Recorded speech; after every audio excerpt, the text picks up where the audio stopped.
हाय दोस्तों। मैं आपके लिए एक वीडियो लेकर आया हूं जो रॉबर्ट ग्रीन की पुस्तक 48 लॉज ऑफ पावर पर आधारित है, जिसे मैंने कुछ पार्ट्स में डिवाइड किया है। इस वीडियो में मैं आपको 48 लॉज ऑफ पावर के सभी लॉज बताऊंगा, जिसे देख के आपको अच्छी तरह समझ आ जाएंगे कि पावरफुल लोग किस तरह आम लोगों पर शासन करते हैं और हमेशा पावरफुल बने रहते हैं। आप समझ जाएंगे कि पावरफुल लोग कैसे सोचते हैं और कौन से टैक्टिक्स का इस्तेमाल करते हैं। लेखक रॉबर्ट ग्रीन ने हमें जीवन में कामयाब होने के लिए किसी भी कंडीशन में पावरफुल बने रहने के लिए 48 लॉज बताए हैं। फ्रेंड्स, मैं आपको एक एक लॉ डिटेल में एग्जाम्पल के साथ बताऊंगा। इस वीडियो में एग्जाम्पल्स तो पुराने दिए गए हैं, लेकिन ये लॉज आज के ज़माने में पूरी तरह लागू होते हैं।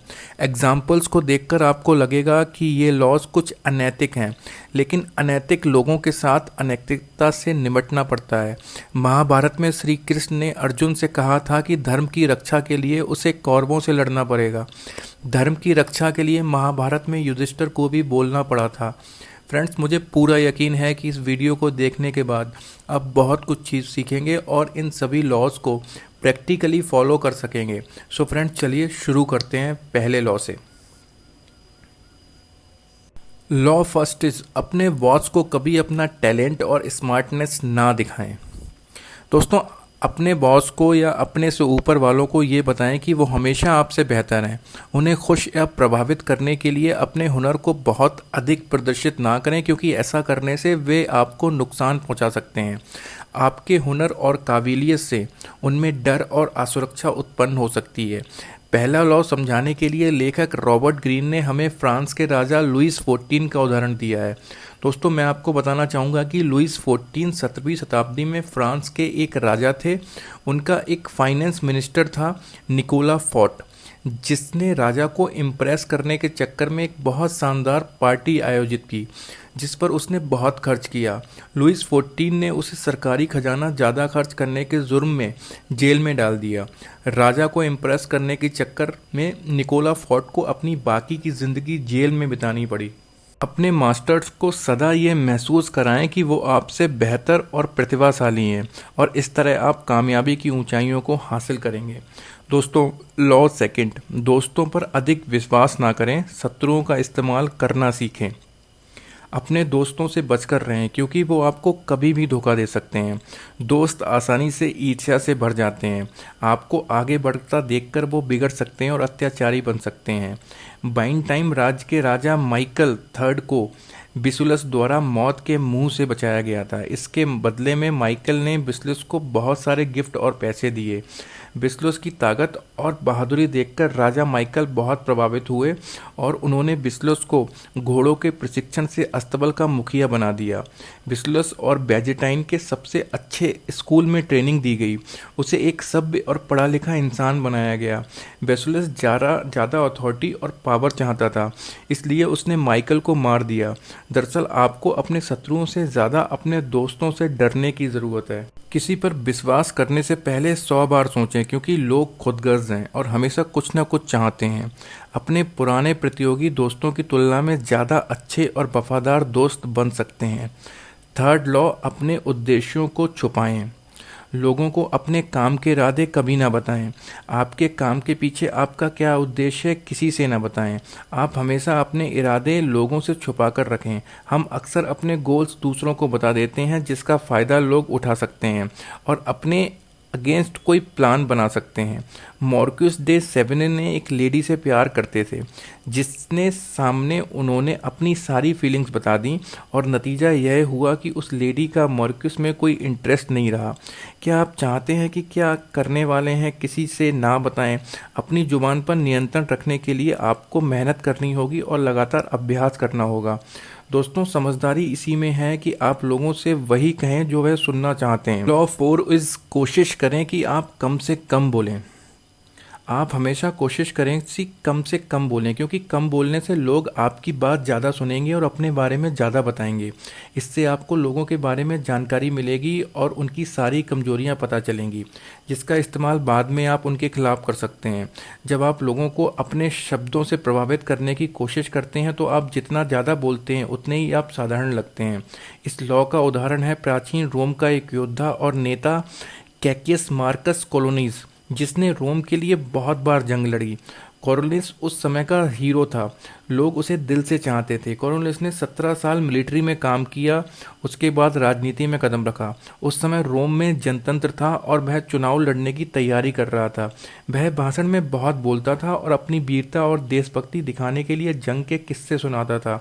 इससे लोग बहुत प्रभावित हुए, लेकिन चुनाव के दिन लोगों ने उसे बहुत बड़े बड़े लोगों के साथ देखा। उसने आम लोगों को नज़रअंदाज किया और अपने प्रतियोगियों का मजाक उड़ाया, जिसकी वजह से उसे वोट नहीं मिले। ज़्यादा बोलने के कारण उसने जनतंत्र का बहिष्कार किया, जिसकी वजह से रोम में दंगे हो गए। यह सब उसके ज़्यादा बोलने की वजह से हुआ। तो दोस्तों, ये है ज़्यादा बोलने के नुकसान, इसलिए हमेशा ज़्यादा बोलने से बचना चाहिए। अगर आप कुछ साधारण सी बात कहते हैं लेकिन उसे अस्पष्ट और रहस्यपूर्ण रूप में कहने से लोगों का इंटरेस्ट आप में बना रहता है। कम बोलने से आप नियंत्रण में रहेंगे और कुछ भी गलत बोलने से बचे रहेंगे। कामयाब और शक्तिशाली लोग हमेशा कम बोलकर लोगों को प्रभावित करते हैं। लॉ 5, रेपुटेशन यानी प्रतिष्ठा पर बहुत कुछ निर्भर करता है, इसे हमेशा संभाल कर रखें। दोस्तों, प्रतिष्ठा ही आपकी शक्ति का आधार है। प्रतिष्ठा के बल पर आप लोगों को जीत सकते हैं और भयभीत कर सकते हैं। दूसरे विश्व युद्ध के दौरान एरविन रोमेल अपनी अच्छी गनिंग स्किल के लिए जाने जाते थे, जिससे उनके शत्रु उनके सामने आने से डरते थे और लड़ने के लिए पहले ही डीमोरलाइज हो जाते थे। आपकी रेपुटेशन यानी प्रतिष्ठा आपसे पहले आती है, मतलब लोग आपको आपकी रेपुटेशन से जानते हैं। दोस्तों, शुरू में आपको किसी भी क्षेत्र में अपनी प्रतिष्ठा बनाने के लिए कड़ी मेहनत करनी पड़ेगी। इससे आप लोगों से अलग दिखाई देंगे और लोग आपके बारे में बात करेंगे। इसे ध्यान से बनाएं और हमेशा बचा कर रखें, खास तौर पर तब जब आप पहली बार अपनी प्रतिष्ठा बना रहे हों, क्योंकि आपके प्रतिद्वंदी और आपसे जलने वाले लोग आपकी प्रतिष्ठा को बिगाड़ने के लिए कुछ भी करने को तैयार रहेंगे। लॉ 6, किसी भी कीमत पर ध्यान आकर्षित करें। दोस्तों, रॉबर्ट कहते हैं कि लोग किसी भी चीज़ को उनकी लुक से परखते हैं। जो चीज़ दिखाई नहीं देती उसकी कोई अहमियत नहीं होती। अपने आप को भीड़ में शामिल ना करें, नहीं तो लोग आपको भूल जाएंगे। दोस्तों, आप अपनी एक अलग पहचान बनाएं, जिससे आप भीड़ से अलग दिखेंगे और लोगों का ध्यान हमेशा आप पर रहेगा। पैब्लो पिकासो स्पेन के एक मशहूर पेंटर और मूर्तिकार थे, जो कभी नहीं चाहते थे कि लोग उन्हें भूल जाएं। पिकासो या तो बहुत अच्छी पेंटिंग बनाते थे या बहुत बुरी यानी अगली पेंटिंग बनाते थे, क्योंकि उनका मानना था कि किसी भी तरह की पब्लिसिटी अच्छी पब्लिसिटी है। दोस्तों, ध्यान आकर्षित करने की कला किसी ने भी जन्म से नहीं सीखी, यह आपको सीखनी होगी। आपको अपनी एक ऐसी छवि बनानी होगी जिससे आप दूसरों से अलग दिखाई दें। आपका नाम और प्रतिष्ठा उस छवि से जुड़ जाए। आपको लोगों से कुछ करवाना होगा, कुछ कहना होगा और उसे दुनिया के सामने लाना होगा। आपकी छवि चाहे अच्छी हो या बुरी हो, लेकिन एक बार आपकी अगर छवि बन गई तो आप लोगों को नज़रों में रहेंगे और हमेशा उनका ध्यान आकर्षित करते रहेंगे। ठीक ऐसा ही किया था पैब्लो पिकासो ने। दोस्तों, पावरफुल बनने के लिए ये ज़रूरी है कि आप लोगों की नज़रों में रहें और सदा उनका ध्यान अपनी तरफ आकर्षित करते रहें। लॉ 7, दूसरों से काम लेना सीखें। थॉमस एडिसन, जो कि न सिर्फ एक साइंटिस्ट बल्कि एक अच्छे बिजनेसमैन भी थे, एडिसन ने निकोलस टेस्ला की कंपनी को अपने जनरेटर में सुधार करने का काम दिया। निकोला टेस्ला ने पूरे 1 साल तक एडिसन के जनरेटर पर काम किया और उसमें बहुत सारे सुधार किए।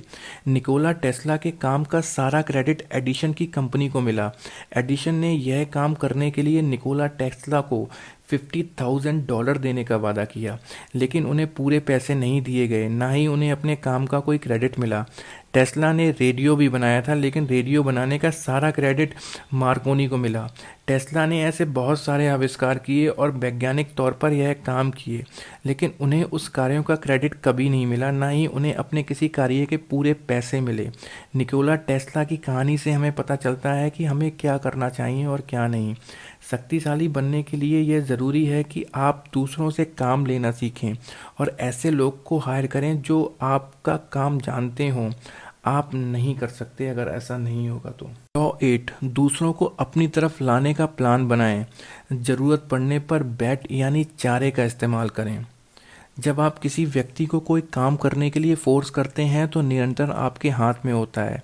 जब आप अपने दुश्मन को अपनी तरफ खींचने के लिए कोई तरकीब बनाते हैं और उसे अमल में लाते हैं तो उसकी योजनाएं असफल हो जाती हैं। इस लॉ के उदाहरण ओटोबो बिस्मार्क, जो कि जर्मनी के एक ताकतवर नेता और राजनीतिक थे। उन्होंने कहा था कि जब वह हिरण को पकड़ने के लिए चारा डालते हैं तो कभी पहले हिरनी को गोली नहीं मारते, बल्कि पूरे झुंड के आने का इंतज़ार करते हैं। अपने दुश्मन को अपनी चाल पर प्रतिक्रिया करने को मजबूर करें, उन्हें शानदार लाभ होने का लालच दें और अपनी ओर आकर्षित करें, फिर उस पर आक्रमण करें। दोस्तों, शक्ति का मतलब है लोगों को अपने नियंत्रण में रखना, उसमें अपनी चाल पर प्रतिक्रिया करवाना। जब आप लोगों को अपनी तरफ आकर्षित करते हैं तो सारा नियंत्रण आपके हाथ में होता है। जिसके हाथ में नियंत्रण होता है उसी के पास शक्ति होती है और वही शक्तिशाली होता है। लॉ 9 इस दूसरों को अपने काम से जीतें, अपने आर्गुमेंट से नहीं। प्राचीन रोम के जनरल मिकिनस को जंग लड़ने के लिए मजबूत शस्त्र चाहिए थे। उसने अपने इंजीनियर को जंग के लिए एक मजबूत जहाज बनाने के लिए कहा। मिकिनस ने इंजीनियर ने जहाज का कोई और डिज़ाइन बनाने की सलाह दी। इंजीनियर ने मिकिनस के साथ जहाज के डिज़ाइन पर तर्क वितर्क किया। इसका नतीजा यह हुआ कि मिकिनस ने इंजीनियर को मौत की सज़ा सुनाई। दोस्तों, यह इंजीनियर अपनी जगह पर बिल्कुल सही था, लेकिन अपने बॉस की बात का अनादर करने की वजह से वह मारा गया। कहने का मतलब यह है कि आपके बॉस या बड़े अधिकारी इस बात की परवाह नहीं करते कि आप सही हैं या गलत। वो सिर्फ आपसे अपनी बात मनवाना चाहते हैं। शक्तिशाली लोग अपनी बात ना मानने पर किसी को भी नुकसान पहुंचा सकते हैं। इसलिए अपने बॉस से या ऊपर वालों को कभी आर्गुमेंट करने या बहस ना करें। उनके साथ सदा सहमति जताएं और अपने काम से उनका दिल जीतने की कोशिश करें। लॉ 10, दुखी और बदकिस्मत लोगों से दूर रहें। लोजा मोनिज ने ब्राबिया के राजा को मोहित करके उसके राज्य का पतन कर दिया। कामयाब और शक्तिशाली लोगों को अपने बस में करके उन्हें बर्बाद करना ही उनका लक्ष्य था। लौला मोंटेज की अराजकता और बर्बादी की चाहत ने उनका सब कुछ बर्बाद कर दिया। लौला मोंटेज के स्वभाव के कारण बहुत सी जिंदगियां खत्म हो गईं। जो भी लोग उनके